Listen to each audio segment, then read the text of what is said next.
recording. There you go. Oh, and so was Star Wars. It was very interesting. So, okay, so now we're going to open session number 2, which is what is democratic centralism. Our first speaker is Gary Porter. He's a member of the Central Committee of Socialist Action and a member of the British Columbia branch. He is a regular contributor to the monthly Socialist Action journal, Red Review. Gary is a retired chartered professional accountant. He joined the League for Socialist Action, a predecessor of Socialist Action, at the age of 19, while a student at Carleton University in Ottawa. So welcome back, Gary. Okay, so we're talking about democratic centralism, and democratic centralism was first advocated by Lenin. It is a principle of party organization that aims to combine open political discussion of policy and tactics with strict central control to create a disciplined vanguard party capable of leading the workers to power in a revolutionary overthrow of capitalism. Lenin articulated the principle most famously in 1902 in his pamphlet, What is to be Done? He argued that under the oppressive and repressive Tsarist autocracy, a revolutionary party could not operate as a loose, open debating society. It required iron discipline and a highly centralized structure. The logic of democratic centralism flows from dialectics, which includes the notion of a combination and even a unification of opposites. Freedom of discussion and centralism, that was the two opposites. The end of discussion and the united implementation of majority decisions follows such an open discussion. Before a decision is made, all party members have the right to freely debate, criticize, and discuss policies. Lenin insisted that freedom of discussion and criticism was essential to ensure the party line would be correct. So it's a practical matter. Democracy isn't just a good idea. It's a very practical matter. If the party is rooted in the unions and workers' political groups and actively engages in the workers' struggles, including international political struggles against reformism and ultra-leftism, such open discussions ensure that experiences, political issues at play, and the level of class consciousness in the working class will be accurately reflected in party discussions. This concretizes such discussions in a way that academic discussions and debates can never accomplish. Once a decision is reached by a majority vote, the discussion must cease because this is a party of action. It's a party to lead the working class. Lenin demanded unity of action, meaning that every member, even those who voted against the measure, must follow the new party line without question. So in 1902, Lenin's pamphlet, What is to be Done? Burning Questions of Our Movement was the complete title, was published. Lenin argued against German Social Democrat Edward Bernstein and others that workers would not, from trade union struggles or even the struggles that were political in nature, arrive by themselves at revolutionary consciousness. And yet further, in left-wing communism and elsewhere, Lenin analyzed trade unions, and he said they never constitute the majority of the working class. So even an organization as broad as trade unions are never represent all of the working class or even a majority. So what is revolutionary consciousness? To Marxists, revolutionary consciousness is the proletariat's understanding of their exploited position in capitalism and their historic role as the class that must overthrow capitalism. It goes beyond immediate economic grievances like low wages and long hours to a systemic critique of capitalism and the state. The working class initially exists as a class in itself. That is, it objectively exists.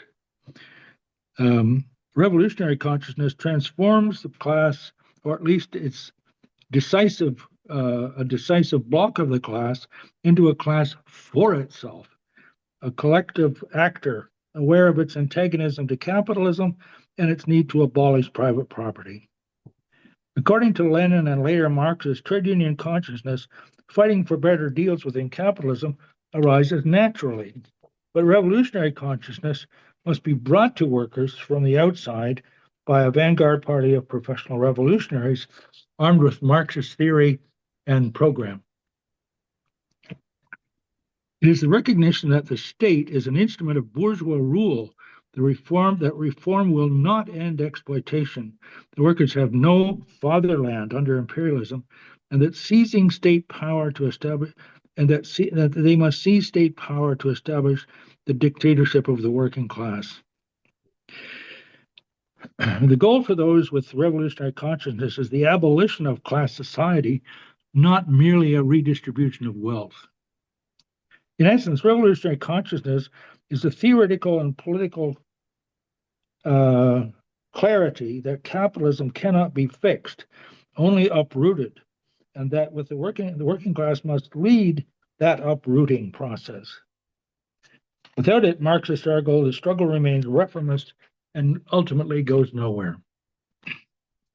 Lenin argued that a party of revolutionaries who educate themselves in Marxism, train themselves in mass working class politics and action, who struggle in the workers' movement and before a working class audience with opportunists and ultra-leftists to win the respect and leadership of the workers' movement could lead the workers to power. The party was much, much more than a mass-based, largely uneducated electoral machine. And for us in Canada, what springs to mind is the New Democratic Party. The NDP is a good example for us to start with because the NDP will, social democratic bureaucrats who lead the NDP will criticize us for being centralist. They say, basically, it's, you basically dictate what your members must do, and they do it, and that they're unthinking people. Of course, that's exactly what they are. They are an autocratic organization in which a small layer of bureaucrats dictate, quite literally, who can run, what the program will be. There is no democratic discussion of policy of any serious measure in the NDP. So the party line is dictated by the bureaucrats. Who can run is ultimately dictated by the bureaucrats. If they don't like a candidate picked by a riding association, they simply reject them and appoint a candidate. So it's a very autocratic, highly centralized party with almost no democracy. So that's their view of how to do it. We are the revolutionaries. We actually advocate democracy.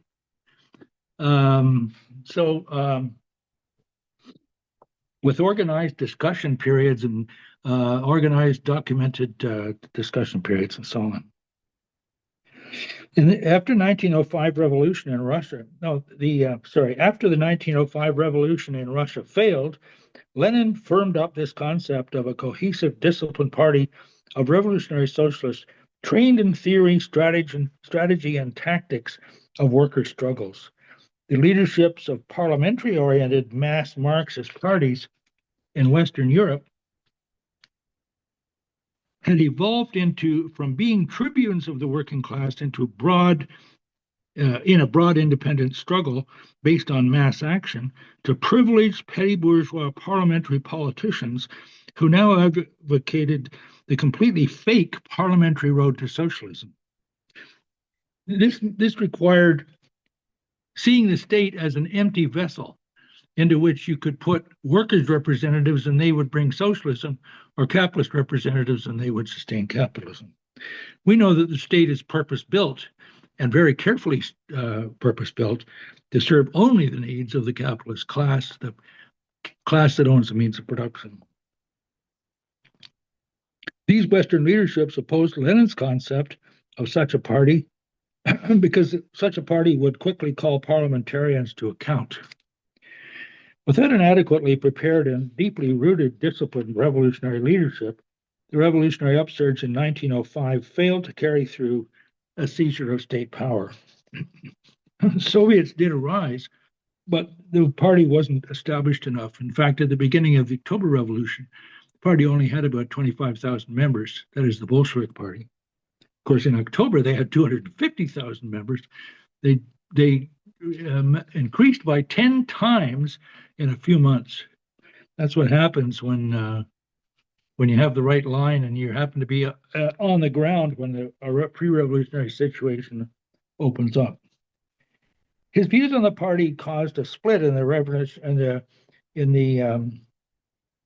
Russian Social Democratic Labor Party, in which Lenin's supporters won a slim majority and were called Bolsheviks, which is the Russian word for majority, and his opposition were the minority or Mensheviks.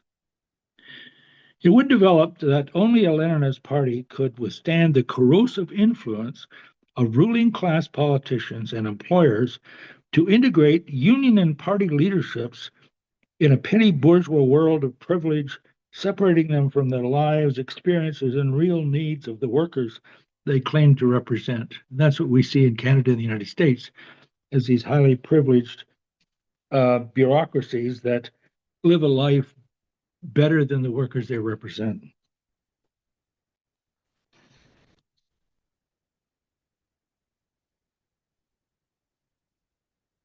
2 years later, in 1914, the first European-wide imperialist war broke out, with Germany, Austria, and the Ottoman Empire on one side, and Britain, France, and Russia on the other. The position of the Bolsheviks was clear from the outset: oppose the war, oppose the draft, oppose war spending, and push for mass worker mobilizations to stop the war. The workers had no interest in the war. It was a war among capitalist powers to redivide the world for their exploitation, and for workers would suffer economic privation and death for the sole benefit of the capitalist rulers. The Mensheviks, on the other hand, had come to see the state as an empty vessel which could be taken over by elected politicians.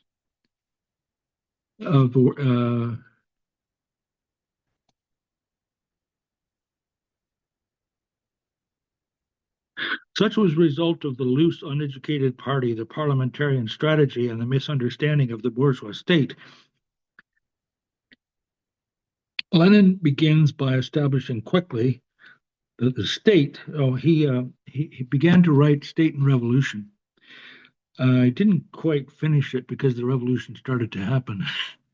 He decided he'd rather implement than write. Anyway,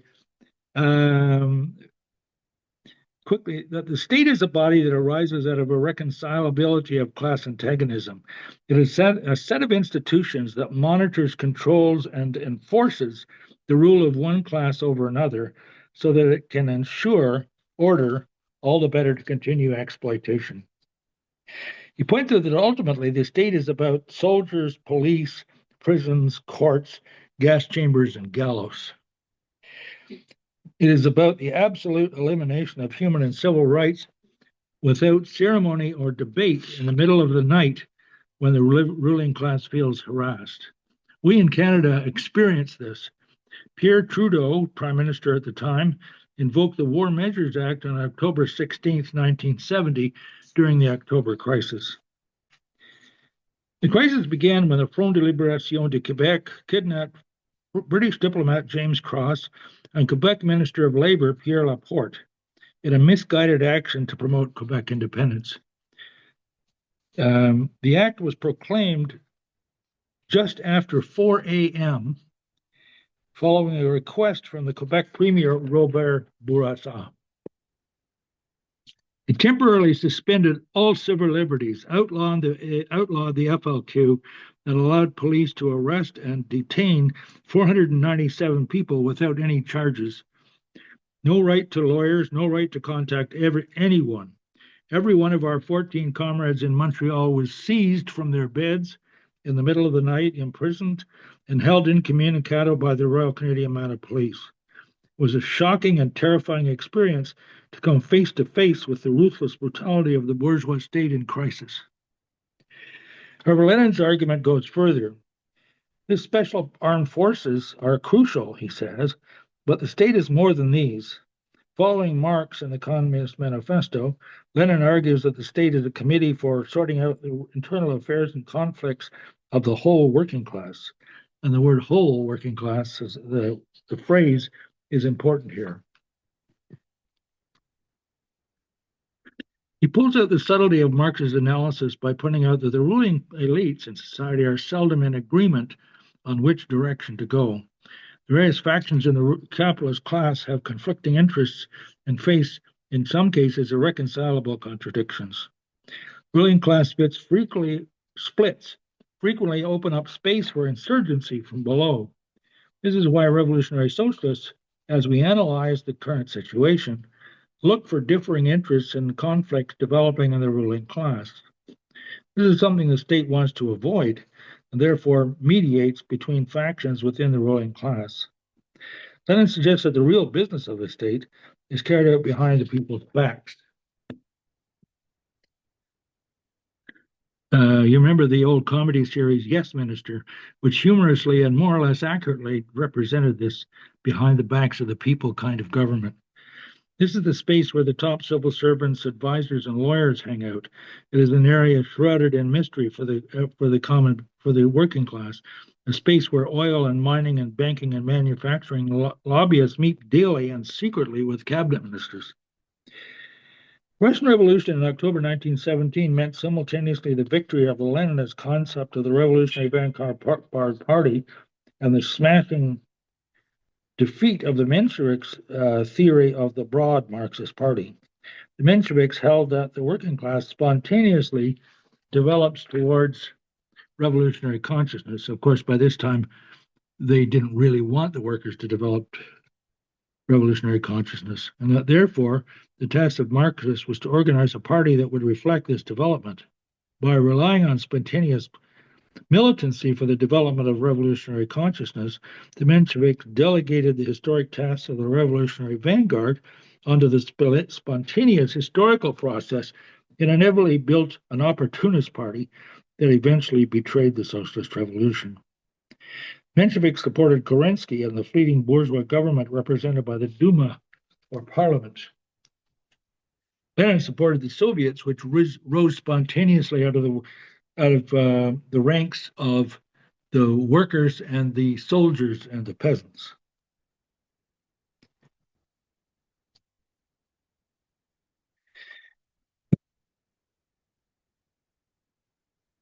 Why is it that workers do not arrive at revolutionary consciousness spontaneously?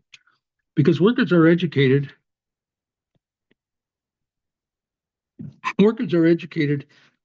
in bourgeois schools, which teach the superiority of capitalism and that profit is natural and normal.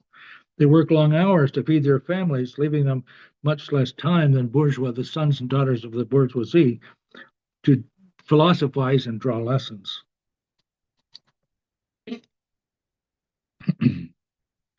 The bourgeois media calls those who do struggle against exploitation and oppression troublemakers, terrorists, and even racist names.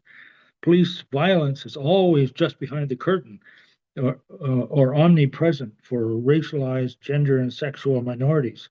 Most workers are fragmented without unions, the majority of workers.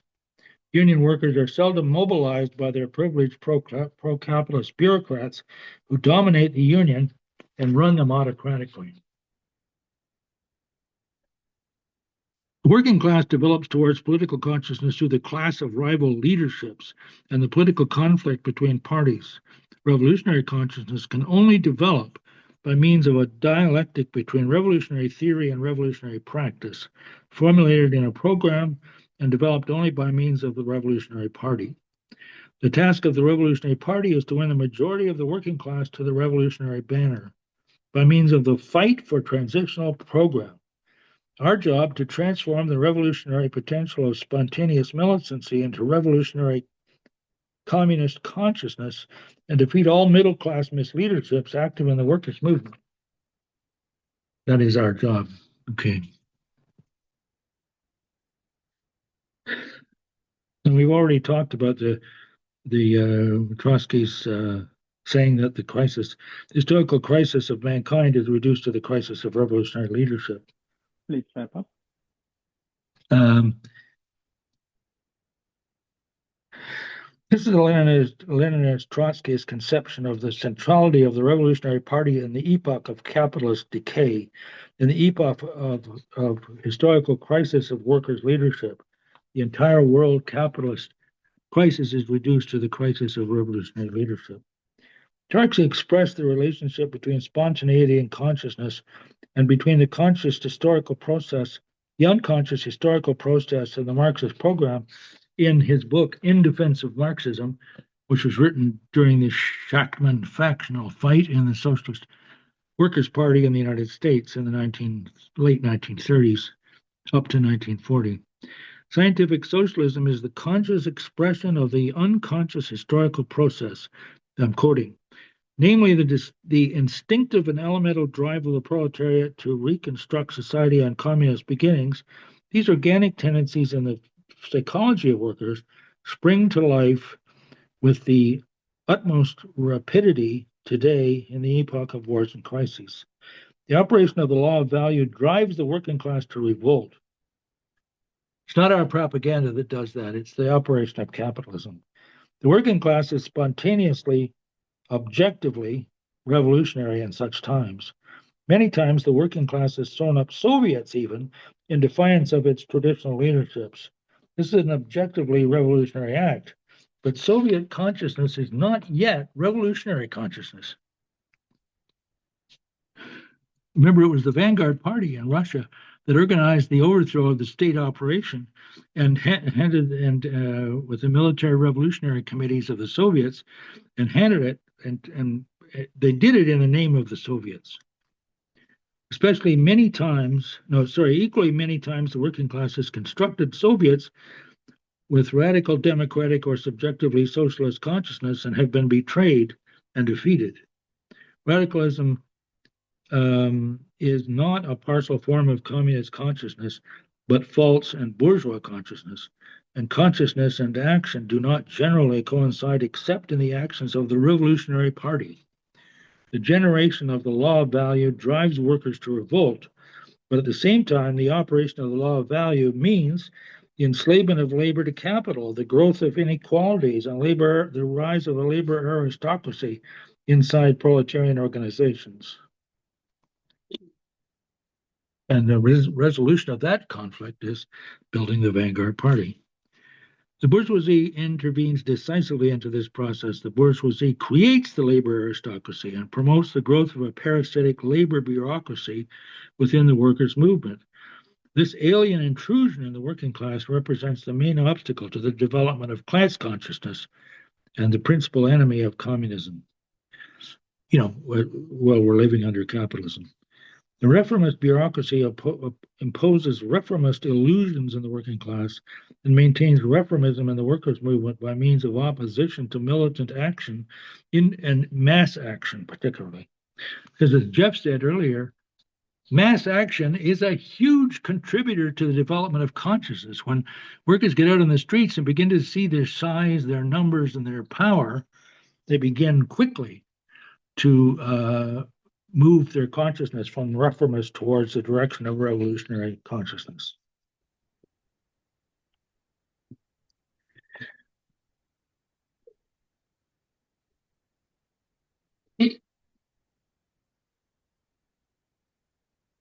Just cutting out a few pages here because I want to get further in, and I see my time is getting limited.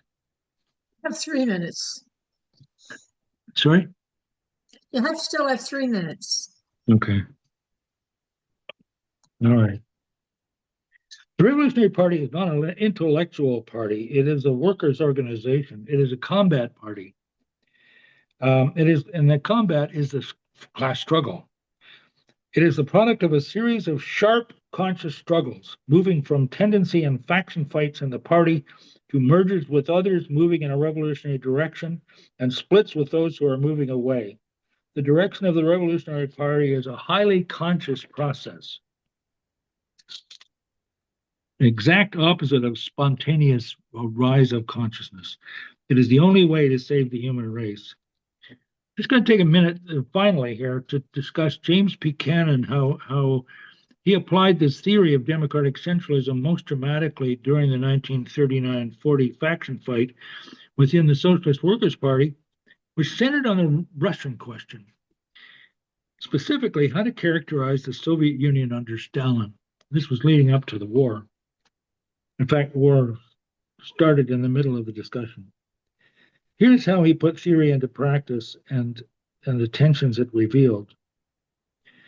A significant minority led by Max Shachtman argued that Stalin's USSR had become so bureaucratically deformed that it was no longer a worker state, not even a degenerated worker state. They advocated a new label, bureaucratic collectivism. That label, by the way, has no class character. Just think about it. If it's not a worker state and it's not a bourgeois state, what class is being represented anyway? Cannon's majority view, he insisted on Trotsky's analysis that the USSR remained a degenerated worker state that still required unconditional defense against imperialism despite its bureaucracy. Cannon did not expel the minority for disagreeing because he's following democratic centralism. Indeed, he permitted Shachtmanites to argue their position in internal party bulletins for 12 months. They published a minority journal, the New International, and they could campaign openly for their views until the convention vote, because ultimately the convention decides. It was the fullest expression of democratic centralism with minority rights. It was the fullest expression in the American Trotskyist history. After the 1940 convention, where the Shachtmanites lost decisively, roughly 60% to 40%, Cannon invoked centralism. He demanded that the minority drop the agitation for their position and abide by a majority line. Shachtman refused to do that and continued advocating a bureaucratic collectivist position outside the party's framework, and Cannon moved to expulsion at that point. Critics, including some of Cannon's own camp, saw a contradiction. In Cannon's defense, he argued that he had given the minority more democratic space than Lenin or Trotsky ever had, but once a decision was made that unity of action is not negotiable. The counter-argument, by expelling 40% minority that had followed all democratic procedures, Cannon arguably turned democratic centralism into a tool for factional liquidation rather than organic unity. But there was no organic unity to be had. So that comparison had a false premise. Cannon demonstrated that democratic centralism allows... Sorry? 1 minute. Okay. Cannon demonstrated that democratic centralism allows wide tolerance before a vote, but iron discipline after it. The Shachtman expulsion showed that even the system has the system of democratic centralism has sharp limits. And the line between legitimate minority rights and factionalism is often drawn by the majority becoming intolerant with the fact they're not being allowed to implement their views even though they have a majority. When it is clear that the minority will not let the majority implement its position on the broader area of the class struggle, it makes it impossible for workers to understand what the party line really is, or makes it difficult. It is impossible to play a vanguard role in those circumstances. The presentation of two conflicting positions only causes confusion in the working class. Any party that allows such a situation is not serious, and a real Leninist party is deadly serious. Thank you. Thank you, Gary. Our next speaker is Jeff Mackler. He began his stellar political activism in New York and moved to Oakland, California. Mackler is the National Secretary of Socialist Action USA and was the Socialist Action candidate for U.S. Senate from California in 2006 and President of the United States in 2016. His candidacy was endorsed by the Freedom Socialist Party. In both cases, Mackler was a write-in candidate. In 2019, Jeff was the Socialist Action nominee in the 2020 presidential election. Jeff founded the Northern California Climate Mobilization. Was also a longtime teacher and union activist with the American Federation of Teachers in Hayward, California. He is the director of the Mobilization to Free Mumia Abu Jamal and a member of the steering committee of the United National Anti-War Coalition. Welcome back, Jeff. Thank you, Elizabeth. I want to begin by saying that I agree with every single word in Gary Porter's presentation. It was absolutely brilliant, and I have nothing to add, contradict, or supplement. In fact, if we were in another world, I would say, let's just continue the general discussion. Gary nailed it. Thanks, Gary. But I do want to make a few additions, or perhaps a few. Gary's description of the Democratic Centralist Revolutionary Party is a unique description of a special party aimed at taking state power. There's no other party that exists that has that objective. Most parties want to accept the existence of the repressive capitalist state and try to reform it at best. Others, like the Social Democrats and DSA, want to elect people to through the Democratic Party. Today, we have a giant contradiction in the United States, if not elsewhere. Every poll shows that, for example, a majority of the population is opposed to the US slaughter of the Iranian people. They are against an invasion of Cuba. In fact, they are majority of the youth for socialism and against capitalism. The support for the capitalist parties in the polls is the lowest in the modern era, less than 30%. And yet the capitalists continue to rule with impunity. That contradiction needs to be explained.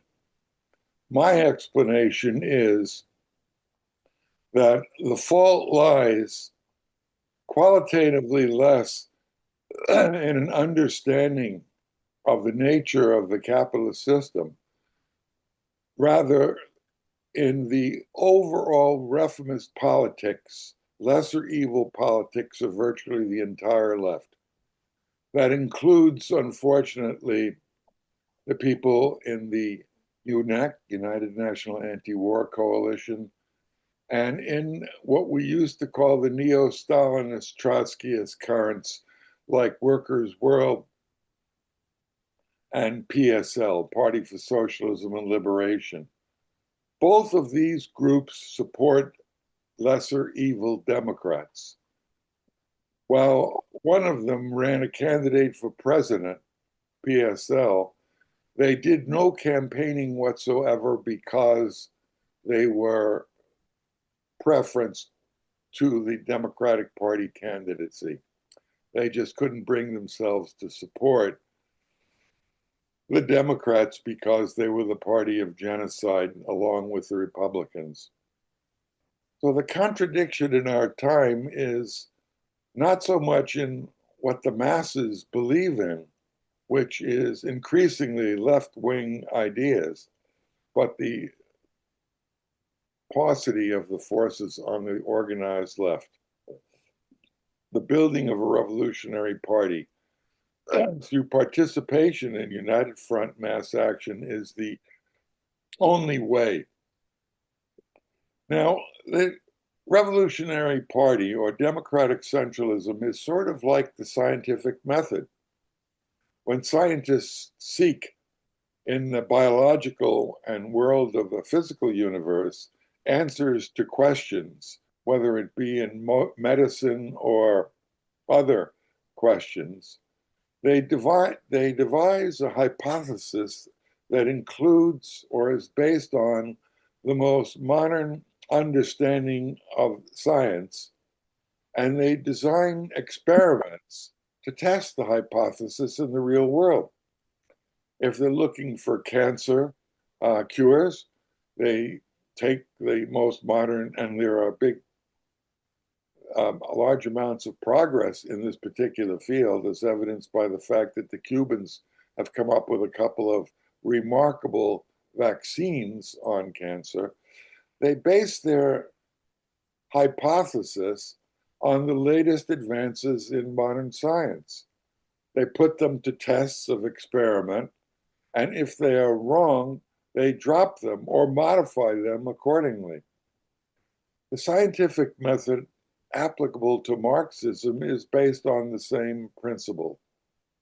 And that is, we have a program that is a reflection of the lessons of the class struggle from the beginning of time. That's what Marxism is all about. It's a program that explains the operations of the capitalist system. Why, as Gary said, that system can't be reformed. And it's aimed at engaging the working class to take state power. We don't guarantee that the program of the party, which is our transitional program, adopted as the founding document of the Fourth International, is absolutely correct in all its essentials. But it can only be corrected, in our view, by the test of experience, by life itself, not by some mystical or brilliant comrade coming up with an idea. If the program is verified in practice, it provides the basis to take the next step forward. If the party is, as Gary says, also democratic, and that is, it has regular organized conventions.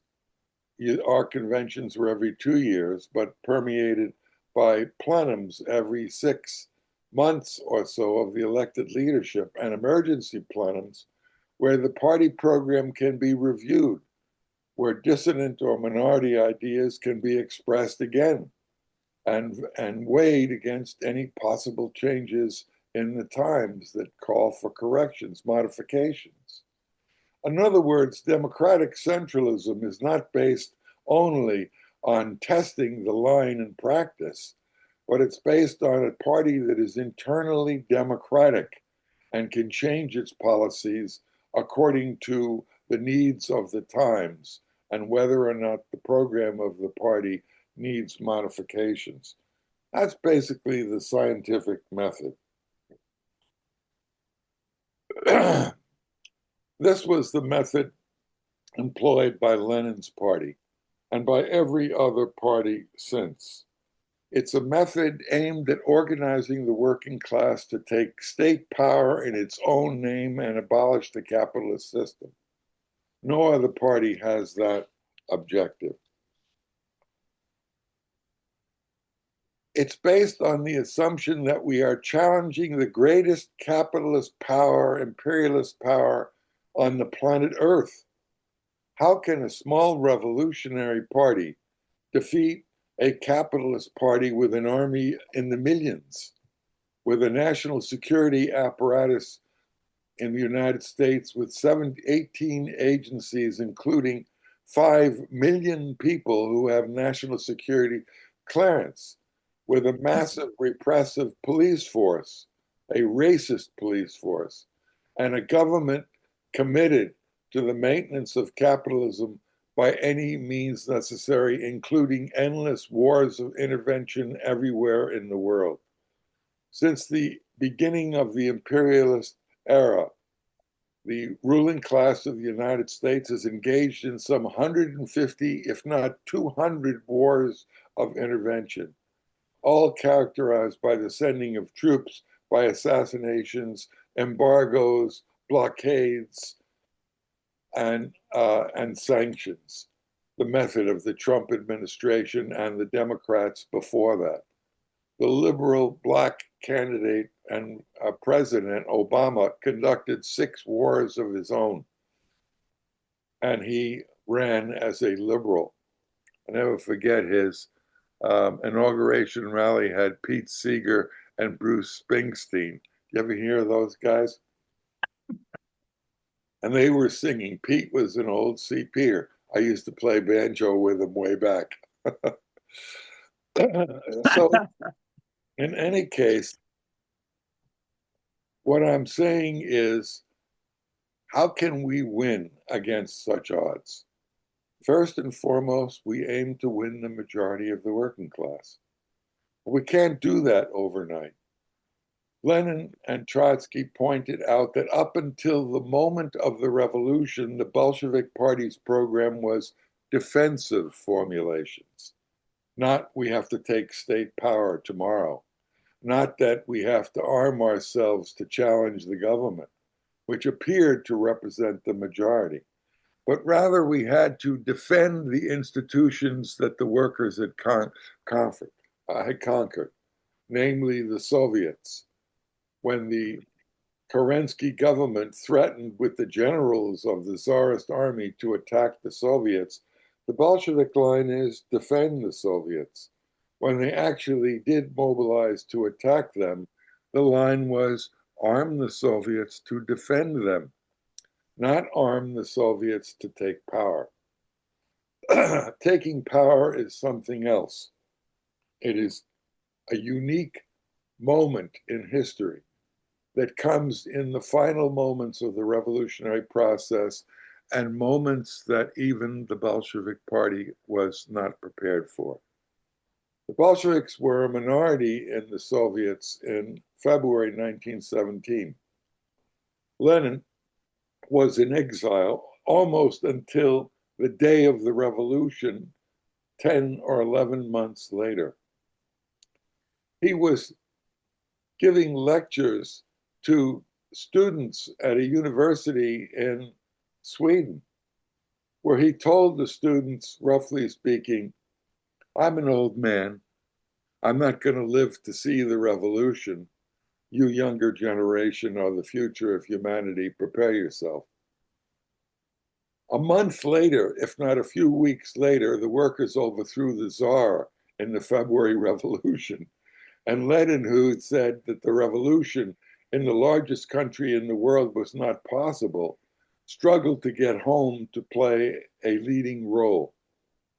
And when he got home, landed at the Finland station in St. Petersburg, he shocked both the Bolsheviks, where he was a minority, and the Mensheviks and everyone else by saying, all power to the Soviets. How could you say that? We're a minority. They have a huge army. We're in the middle of an imperialist war. How can we take power? 9 months later, the Bolsheviks took power. They had won over the majority of the Soviets in a vote. They elected Trotsky, who had been the head of the 1905 St. Petersburg Soviet 12 years earlier, to be the head of the Military Revolutionary Committee and the head of the St. Petersburg Soviet. At that point, Lenin called a meeting of the Central Committee of the party. He held it in one of the palaces of the Tsarist officials because it was a place where the police were, and Lenin was in exile. He came disguised as a blind man or some disguise like that. And he proposed to the Central Committee, after the Bolsheviks had taken power, had won a majority of the Soviets, he said, comrades, I move we take power in 2 weeks. Imagine if I said that to you in Canada. Comrades of Socialist Action Canada, I move we take power in Canada in 2 weeks. Everybody would say that I was crazy. And there was a debate in the Bolshevik Party, and there were some 20 people present.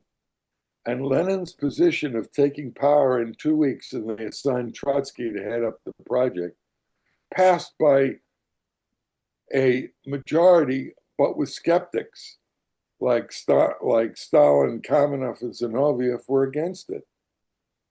They said that Lenin was crazy. It went so far as Zinoviev, who was writing in some other publication, literally said that Lenin was virtually crazy.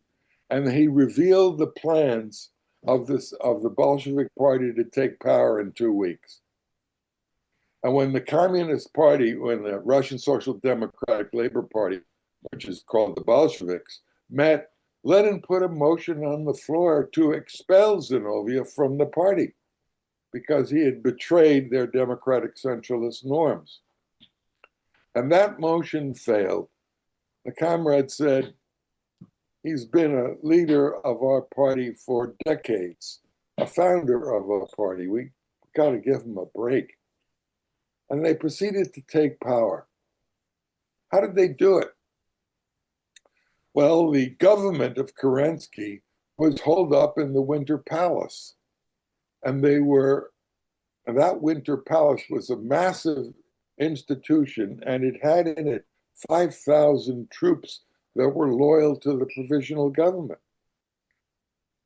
How are they going to challenge those 5,000 troops? They literally went in with the most brilliant Bolshevik orators and educators into the back door. They basically said to the soldiers, comrades, you have no interest in defending capitalist property and the land. Go home and take the land yourselves. And they left, and the Winter Palace was deserted until finally, when virtually all the soldiers were gone home or joined the Bolsheviks, Anton Ovasenko was assigned to storm the Winter Palace. And he stormed it. And you know what the first thing he said to the comrades that took over the Winter Palace? I bet no one here knows it except Barry, because he's heard me tell this story 5 times. Ovasenko said, comrades, don't destroy the tapestries. We need them as landmarks of the revolution. He also said, don't drink all the wine. And don't drink all the wine, which was in the basement of the Winter cellar. Palace. Yeah. They went up the stairs of the Winter Palace, and I followed them up the stairs about 25, 30 years later. And they knocked on the door, and they said to the representatives of the provisional government in the name of the Soviets of workers, peasants, and soldiers, deputies, you guys are under arrest. Kerensky fled on a U.S. Jeep with an American flag on the back of it, pledging to bring back the Tsarist and the government armies to throw the Bolsheviks out. When Lenin made his motion before the Central Committee to take state power, people had honest questions like, are you kidding? You must be crazy. Kerensky's going to call the army and murder us all. We're not ready to take state power. We'll continue with a system of dual power with the provisional government, but we'll have our own quasi-government. And Lenin said the situation of dual power is a contradiction. Either we have state power or we don't. And the basis of Lenin having state power was, one, they won over the Soviets, which concluded the organized working class in the major cities in the country, who were organized in factory committees.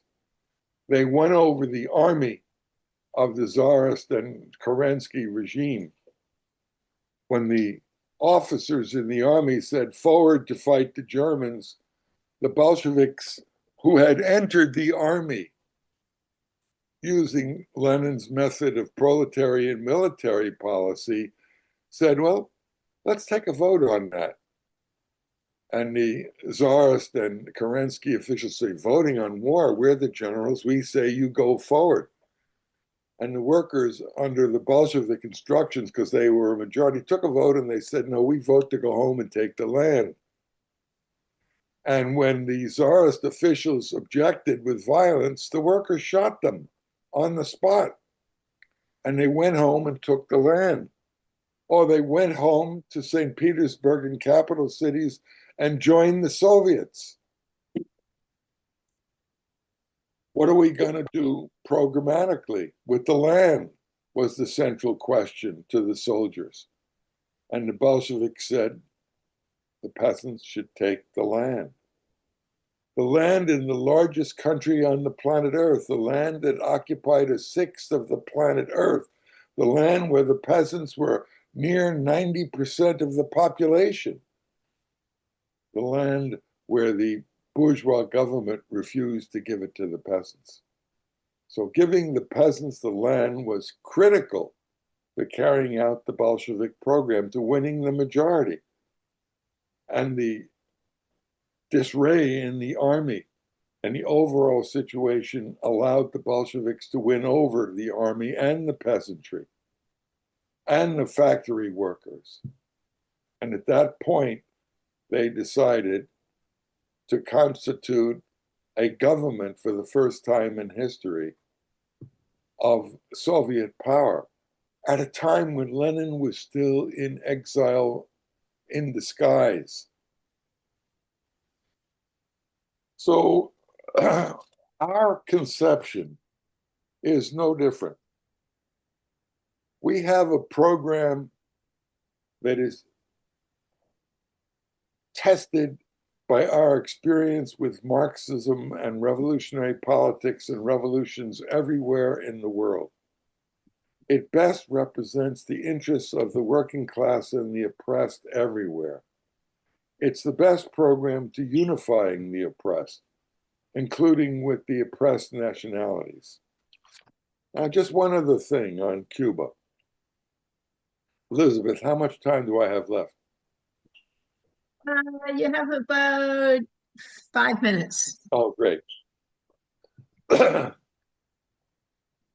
These rebel Cubans in 1959 went up into the mountains, and they were led by a guy named Fidel Castro. How many of you ever heard of Fidel? I'll tell you about that in a second. And Herbert Matthews, a reporter for the New York Times, went up to the mountains to talk to Fidel Castro and said, what are you doing up there? And he said, well, you know, Batista basically promised he would implement the 1932 or whatever it was Constitution. And he said, no, and we are for the Cuban Constitution, and we want to get rid of Batista and reinstate the Constitution. And Herbert Matthews wrote favorably of Fidel. Fidel led an invasion that we considered ultra-left at Playa Girón, not Playa Girón, whatever it was. He led a small group of people that went up to the mountains with guerrilla warfare. Fidel was not a member of a revolutionary party. He was a member of one of the two bourgeois parties in Cuba. I think it was called the Orthodox Party, and the other, and his father was a landowner, and the other was called the Conservative Party. But they tried 8 years before to take power in a military attack on the police and National Guard headquarters, and it failed, and Fidel went to prison. And Batista basically pardoned him. And he left the country to Mexico, and he was joined by other revolutionaries. One of them was Che Guevara, who they decided to incorporate in the first landing party, but not as a fighter, because he was an asthmatic and he was an MD, and they needed some doctors to accompany the guerrilla fighters. They went into the mountains and they started a guerrilla fight, and we were pessimistic about it. But they had some interesting policies. It wasn't the program that attracted us. One policy is when they captured the Batista soldiers, they didn't kill them, they let them go. They said, comrades, go into the countryside and take the land. That's what our revolution is for, giving you guys the land. And they won over significant sections of Batista's army. One of our comrades, Ed Shaw, in the New York branch, was a friend of mine. And he happened at the time to be in Miami, and he had a Piper Cub plane. And he got in his Piper Cub, and a little one-engine plane, and he flew to Cuba to see what was happening. And he was quite impressed when Fidel and Che took over the major cities and drove Batista out. And he listened to what they were saying. And Ed came home and told the party that these are no ordinary bourgeois revolutionary fighters that want to reform the system. And in fact, at the time, the initial government that Fidel set up was a coalition of the anti-Batista bourgeoisie and Fidel's revolutionaries. It was not supported by the Communist Party, which was for coalition capitalist reformism. Although CP members joined Fidel in the mountains, the majority opposed him as ultra-left Trotskyite. And very close to the first day that Fidel marched into Havana, he met with his bourgeois leaders who assumed that they were going to be the leaders of the government. We certainly weren't going to give the government over to some bearded revolutionary in the countryside. Oh, by the way, I forgot one point. When Fidel took power, he went to New York City. He was a popular hero. He went shopping on Fifth Avenue and bought all kinds of fancy stuff. Che Guevara, who read the reports, said, I'm worried about Fidel. Is he going to be another one of those bourgeois revolutionaries? Maybe we shouldn't support him. Fidel was the featured guest on the most popular TV program in the United States. It was called The Ed Sullivan Show. Raise your hand if you ever heard of The Ed Sullivan Show. Just a handful of you. Well, some of the featured revolutionary guests were a group called the Beatles. You ever hear of the Beatles? Another group was called Elvis Presley. He was on the Ed Sullivan Show. And Ed Sullivan, on this famous TV show, said, ladies and gentlemen of America, and I was sitting there watching TV, and when I was 19 years old on my TV room couch with my father, and Ed Sullivan said, ladies and gentlemen, I'd like to introduce you to the George Washington of Cuba, Fidel Castro. And the place went up for grabs. Everybody started applauding for Fidel. And New York, and Ed Sullivan was a right-wing newspaper columnist for the New York Daily News. He wasn't right-wing, he was a sports writer. Oh, he was a sports writer. Okay. Anyway, he goes back to Cuba and he talks with the bourgeoisie, and he said, and they say, well, we're not going to give anybody any land. And Fidel said, you're not going to give out the land. We promised everybody the land.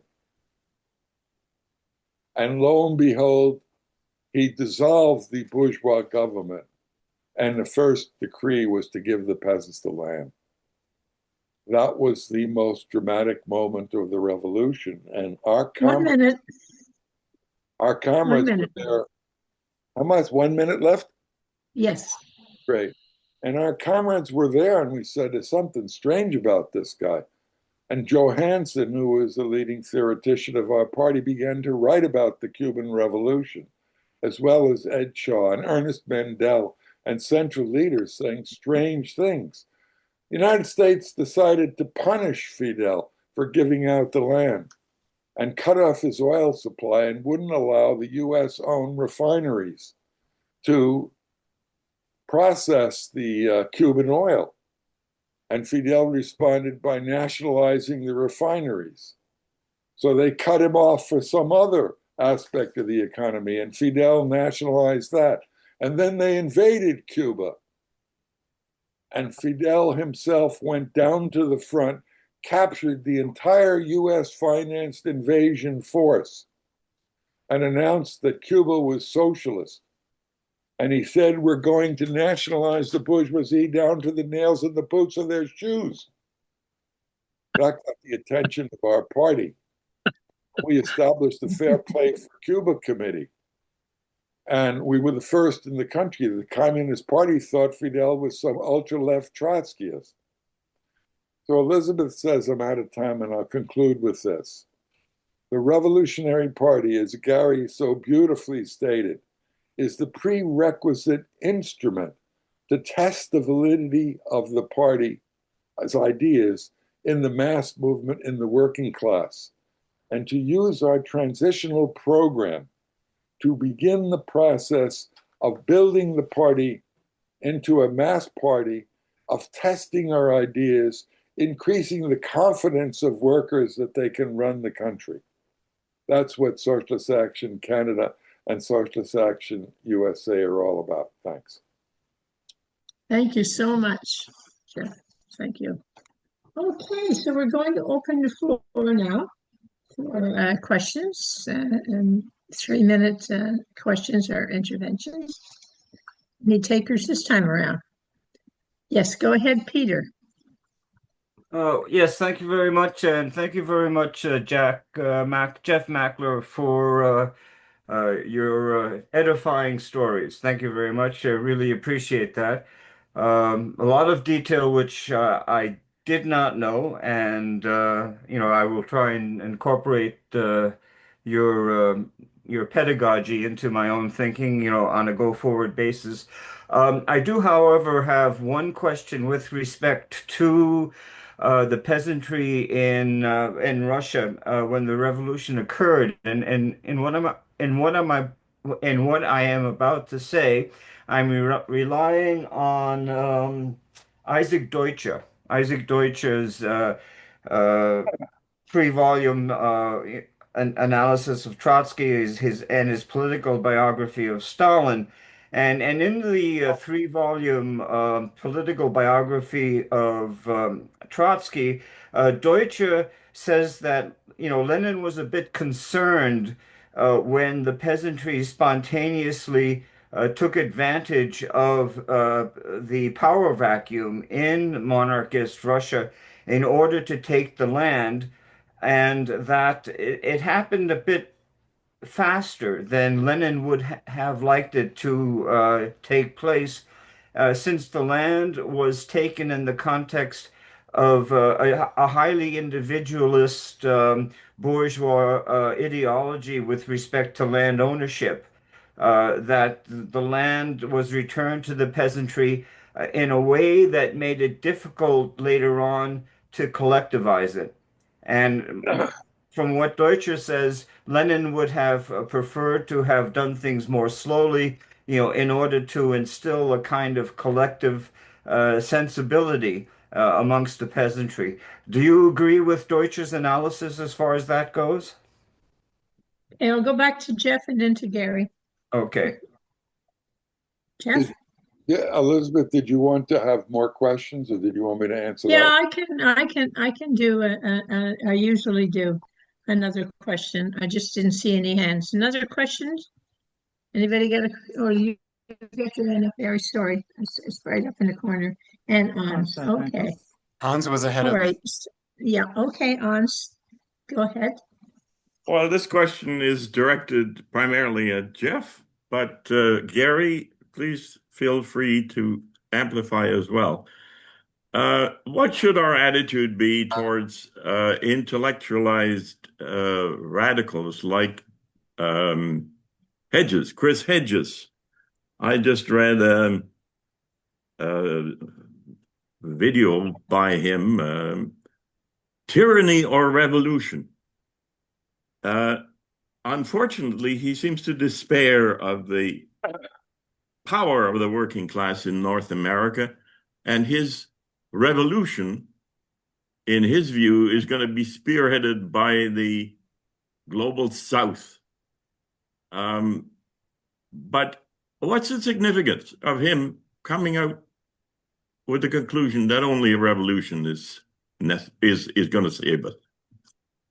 Okay, so I'll take these two, go to Jeff and then Gary. Go ahead, Jeff. Okay.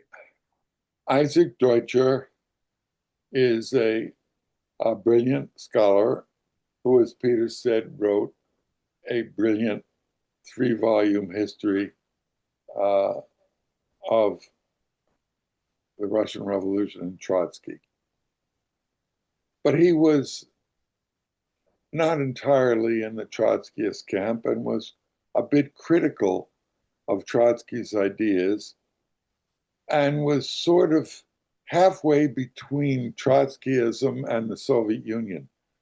Although as time passed, he drifted much closer to us and spoke at public meetings that we organized. On the peasantry, the Bolsheviks had a program prior to the revolution to nationalize the land and set up some kind of collectivist system. But the peasants spontaneously took the land, and the question was whether or not the Bolsheviks were going to use the army against the peasantry. And a significant portion of the peasantry of the army was peasants. And they went and took the land. The Bolsheviks be damned. So Lenin and Trotsky agreed that whatever their theoretical idea about the idiocy of rural life, about the wasting of energy of individual plots and individual cows and individual tools versus some kind of collective, was totally subordinate to winning over the peasants against the Tsarist army. So the Bolshevik program, contrary to Deutscher, was to give the peasants the land on day one and to win them over. If for no other reason, the peasants were already taking the land and they would have had to use force against them. So the Bolshevik program was to start out saying the land is yours and we're not going to solve the problems that you have every day, which is starvation, because there was mass starvation and death because of the war, but we're going to demonstrate to you in practice that the government is for you. We're going to begin the process of industrialization and give you the tools to cultivate the land so you don't have to do it, the machinery, so you don't have to do it by hand with what do you call it, with shovels and other primitive instruments. And that is, rather than hypothetically and theoretically show you or tell you about how modern agriculture should be conducted, we're going to organize society to unify the gap between the workers in the cities who had access to technology and machinery. And by the way, the Russians had the biggest factories in the world at the time because the bourgeoisie had sent of Europe, France and England had sent their factories to Russia because of the low cost of labor. And they had giant factories reminiscent of the situation in China today. So the Bolsheviks learned from experience, as did the Cubans on day one. They had to give the peasants the land in order to win their support and develop a program to support the peasants in practice in order to win them away from the inefficient individual ownership of land. As far as Chris Hedges, he's 30 seconds. He's a Pulitzer Prize winning journalist who's friendly to us. And he supported our campaign to free Alice Walker of the anti-Semitic charges against them. He's writing a new book, so when we ask him to speak, we don't know. And he's an endorser of Kshama Sawant's campaign and appears on common programs with her. That's a good thing. In time, the revolutionary movement will win over the best of the intellectuals. Whatever cockamamie views he has about this or that issue, he hasn't totally broken from bourgeois politics, but he's interested in doing that. And supporting Kshama's election campaign offers us an interesting way to move What's up, forward. Jeff? Okay. Thank you. Okay, Gary. Well, I think Jeff has made the points on the peasantry. If the peasants take the land, there's not much you can do about it right away. You certainly aren't going to send the army after them, that's for sure. They just got a little ahead of you. But if you can set up models also, we don't agree with Stalin's forced collectivization. That just meant that the peasants destroyed their crops and their herds and everything else, and then resulted in mass starvation. But if you set up models of collective farming with modern equipment and high rates of and high yields, resulting in more grain and more food and more wealth being created by collectivized farms, it's not going to take very long before you start getting a tremendous amount of buy-in from other peasants, and so you had an alternative. We welcome intellectuals that support our campaigns against oppression and exploitation. I mean, somebody asked Chris Hedges very recently, what's the main thing we can do to deal with the current degenerating and deteriorating situation? And he said, strike. The strike is the weapon. He said, that's the one that shuts things down. He said, that's based on the working class. So he said some very good things. I circulated around to some members of our Central Committee and others, because it was the first time I'd heard him take such a clear position on the primacy of the working class. Barry sent me back a question. Why has he not joined the Vanguard Party? I know the answer. He's He's a Jesuit. Yeah, but we've had some intellectuals. Trotsky once, I think it was Trotsky who once said that, if a black diamond miner in South Africa wants to join, we'll say, sure, come on in. But when an intellectual wants to join, we'll test him about 1,000 times, because they don't have a root in the working class. They're in the milieu of bourgeois, universities are basically a milieu of bourgeois ideas and so on, and they don't have that kind of root to keep them rooted down. I think Chris Hedges appears to be moving in a good direction, and hopefully one day he'll be able to join. We had some George Novak and Evelyn Reed and some people like that who were intellectuals, and they made a huge contribution. George wrote a lot of books, and so did, and Evelyn wrote a very good one on women's evolution. The evolution of Women's evolution. Women's evolution. Yeah, thanks. And George was very good at raising money. He raised a huge amount of money because he could deal with. He was very good at speaking to petty bourgeois kids from bourgeois backgrounds and explaining why some of that wealth should go work for the revolution. So I remember I had a friend who won $1 million in the lottery, and she contacted George, and she gave 750,000 of it away. And George was very good about it. He said, think long and hard about this, because we're not giving it back. Oh, thank you. So it was anyway. Yeah, intellectuals can play an important role, but we have to understand their position between classes.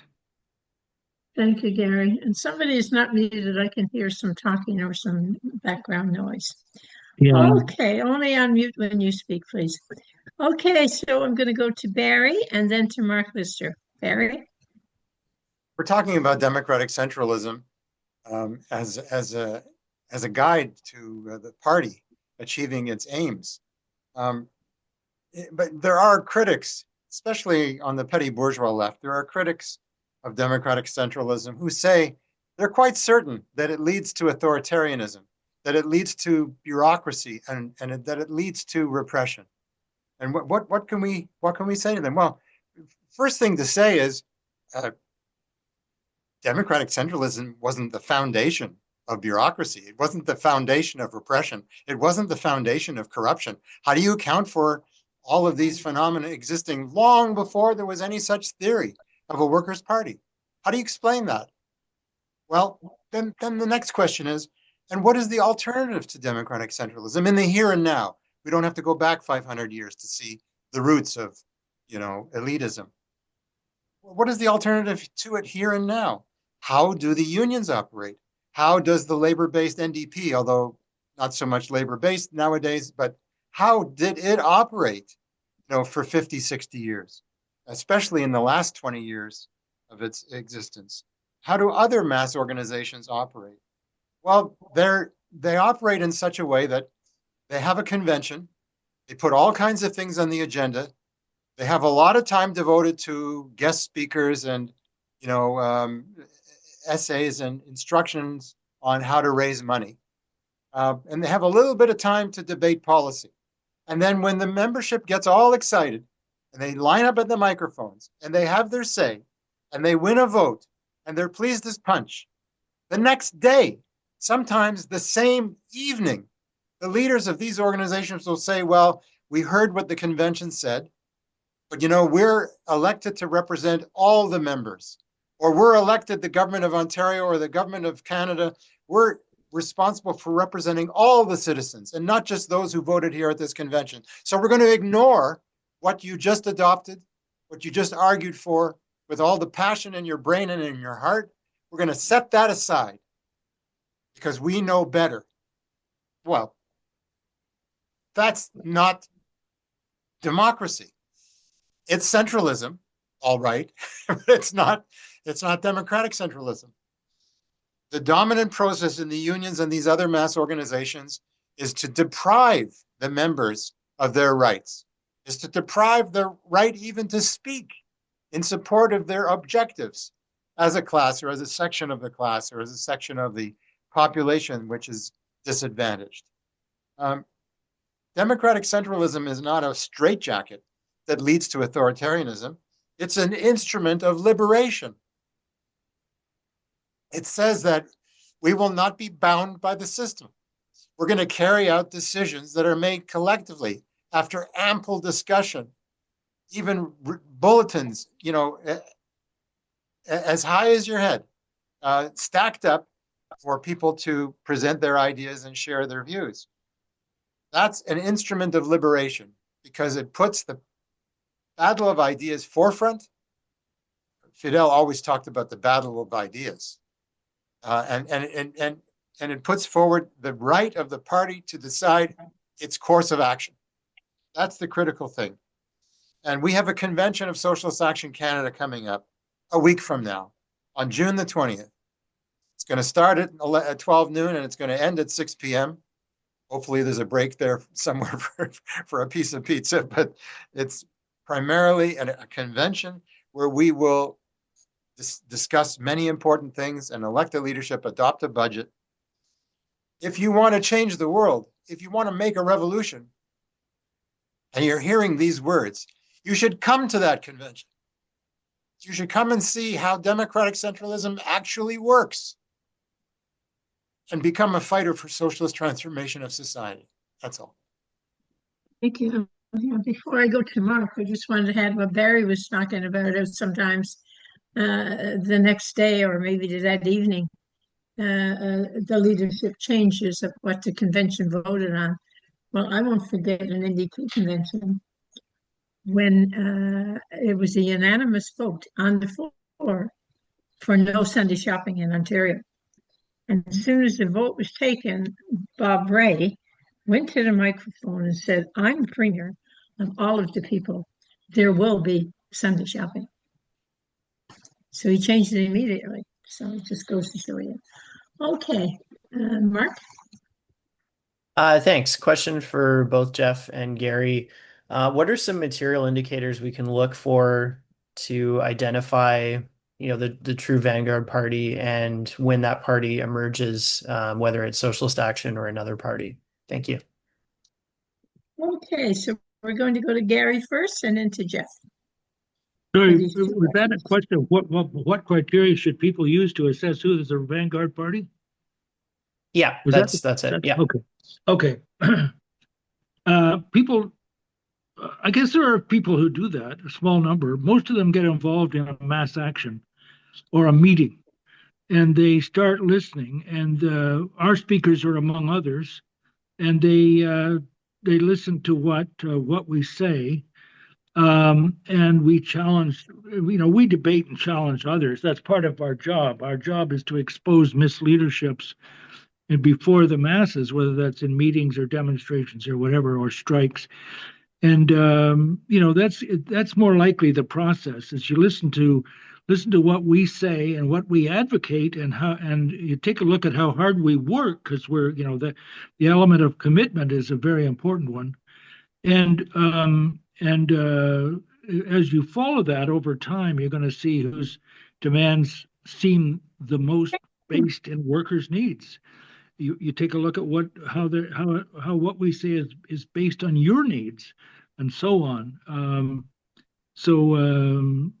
It's usually a realistic process that brings people to us. I wanted to comment on Barry's point. People will often say, well, Rosa Luxemburg wrote a book it was called, I think it was Leninism or Marxism. It had the organization question in the Russian party, but it was more commonly reprinted as Leninism versus Marxism. And she had some specific criticisms, and one of them was that you would have bureaucratic centralism was really what Lenin was going to result in from Lenin's thing. And she predicted some things that later appeared to come true with the rise of Stalin's bureaucratic encrustment on top of the party. So she kind of wrote a book when she was in prison in 1918, and she kind of was a little bit self-congratulatory about how the revolution, and she attacked Lenin for not accepting the fact that the Duma election did not elect the Bolsheviks. But the Duma was already out of date. The election took place over a period of time, and it already no longer reflected what was going on. The Soviets were based on the principle of recall and so on, and so the delegates were being elected on a constant basis. Anyway, but she was kind of intimating that Stalinism arose out of democratic centralism being bureaucratic centralism. But that's not true at all. I mean, it doesn't arise. First of all, you don't get a whole bureaucracy arising out of an idea. You get it rising out of material conditions. Right. Russia was isolated. Russia was poor. Russia fought a terrible civil war.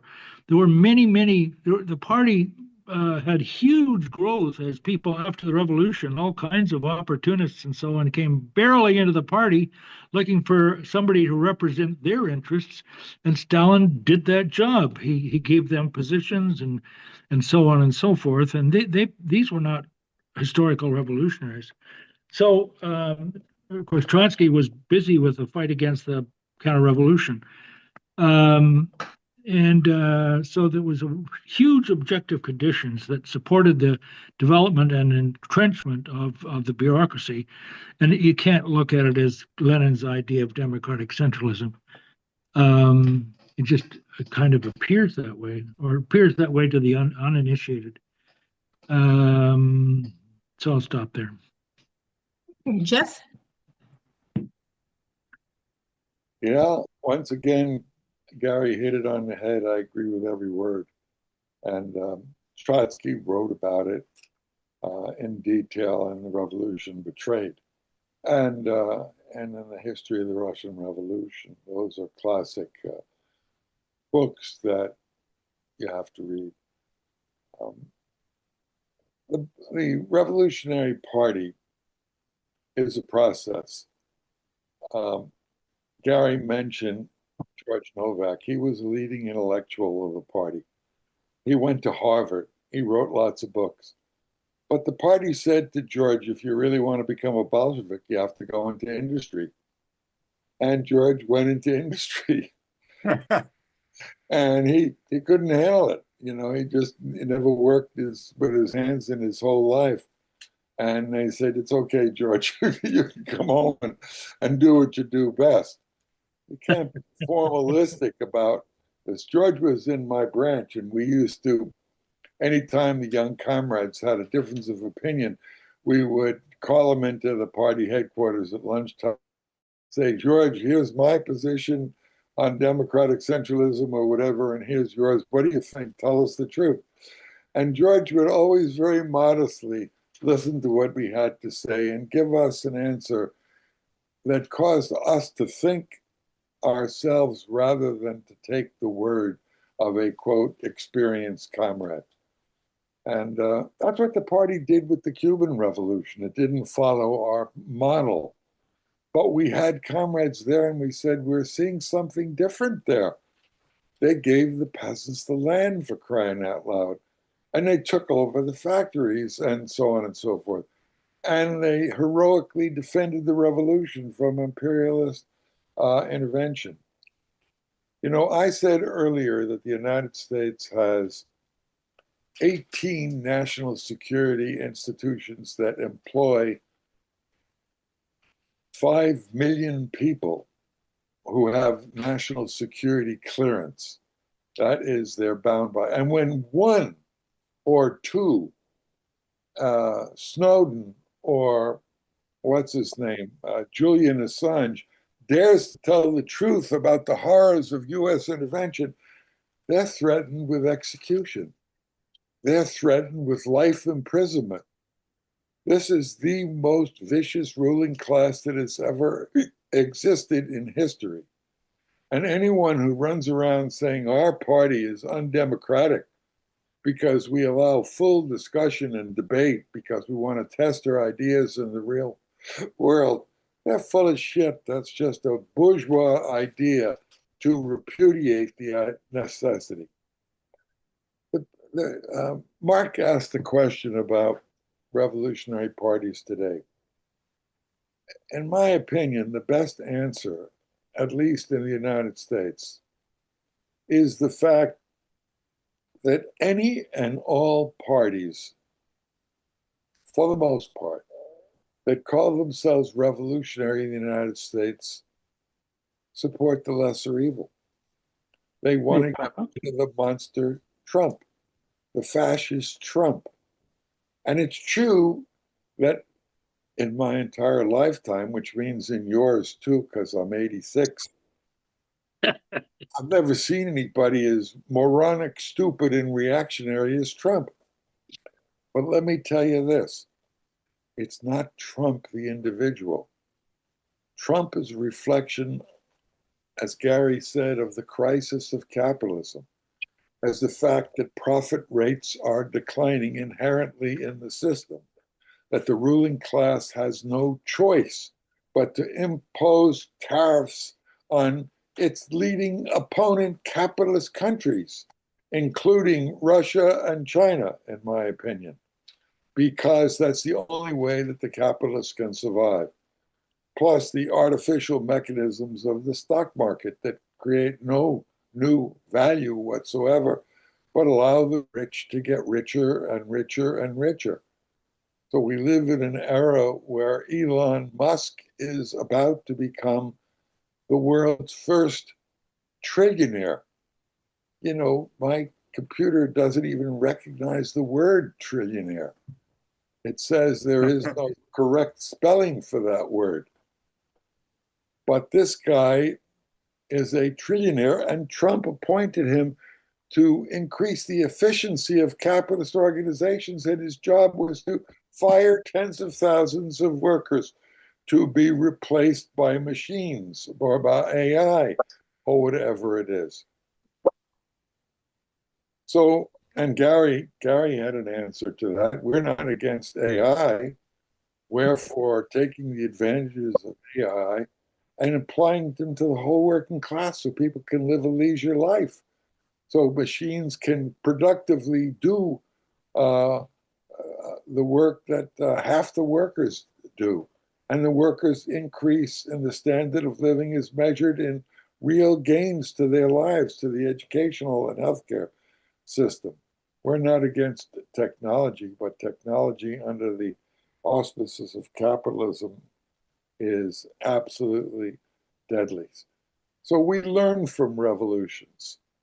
And you know something that's very interesting? Can I take another minute or two, Elizabeth? Yes, go ahead. When the Nicaraguans made a revolution in 1950, 51, and the Sandinistas took power, we were hopeful that they would follow the Cuban path, and they didn't. So we were critical of them, and then we got expelled from the SWP because the SWP started supporting broad parties that were anti-capitalist, but not for revolution, and gave up forming disciplined revolutionary parties. That was the main reason why we were expelled from the SWP. We jumped into the anti-war movement and organized demonstrations through the Mobilization for Peace, Jobs, and Justice of 50, 60, 70,000 people to say hands off Nicaragua and Grenada and El Salvador, even though we disagreed with the Sandinistas.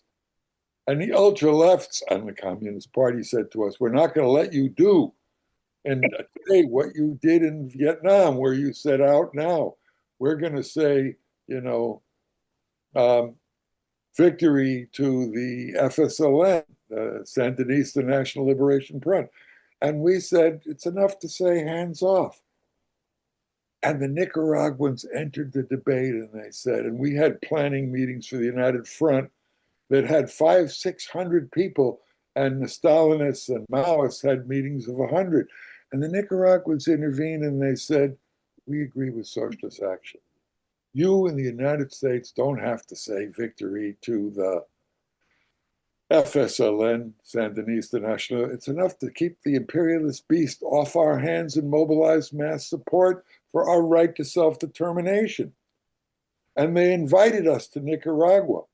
And we met with Ortega and Jaime Wheelock, who was the Minister of Agriculture, and Tomas Borge personally. And we said to them, why don't you guys take the Cuban road? Give the land to the damn peasants. And they said, we would like to, but we don't have the Russians to back us up. They're going to isolate us. They'll invade us. So we have to have. And then we went to the Cubans. And listen to this. We organized a conference in 2000 at UC Berkeley of 2,000 people, where Cubans sent 35 Cubans to our conference. And we had a big debate. What should we call the conference? And everybody said, oh, Victory for Cuba or long. And we said to the Cubans, what do you think? And they said, just call the conference Dialogue with Cuba. Let us speak for ourselves at the conference. And 35 Cubans came, and the Cubans invited us to Cuba to dialogue with them, Trotskyists. And we met with their theoreticians. And we said, what do you think of the Nicaraguan Revolution? And why isn't it taking the Cuban route? And they gave us reasons, but basically they said, quote, to me, as they took copies of Trotsky's works that we handed them, they said the Nicaraguans have only made half a revolution, which means they didn't take the Cuban path. They didn't give 30 seconds. They didn't nationalize bourgeois property. So the Cuban path is still our path. And honest revolutionaries will find our way to get there. The Nicaraguan revolution has subsequently degenerated, not to mention the Venezuelan revolution. Pathetic. Let me just close on this. We attended meetings of the Venezuelan coalition in the United States, and 50 people came in the framework of the U.S. actually intervening to remove the president of the country, and the Venezuelans basically near agreeing. And not one of them agreed with our proposal that we need united front mass action to say hands off Venezuela. 50 activists couldn't do it because they were afraid that this would undercut the opposition to Trump that they wanted to generate in the lesser evil politics that they had. So our Revolutionary Party program and our method of democratic centralism are critical to the future of the socialist revolution. Okay. Thank you, Jeff. I see no other hands. Anybody got a last minute burning question? No? Okay. So what I will do then, just in case one of our speakers forgot something, I'm going to give you 2 minutes each. 2 minutes each. Jeff, you got any last words? And then Gary. Well, I have nothing new to add other than to jump the gun a bit in saying that we are now in discussions starting this coming Tuesday with the Revolutionary Workers' Party of Kshama Sawant. And I was very happy to see that Kshama and Calvin attended your meeting. It helped us clarify issues. And if we can organize a fusion between our forces, it'll be a major step forward for the Revolutionary Party in the United States and Canada. And we're working towards that goal. And we appreciate so much your inviting these comrades to your meetings, sharing ideas, and explaining possible differences and looking for resolution. It'll be a major step forward if we can fuse the two. Thank you, Jeff. Gary? You're muted, Gary.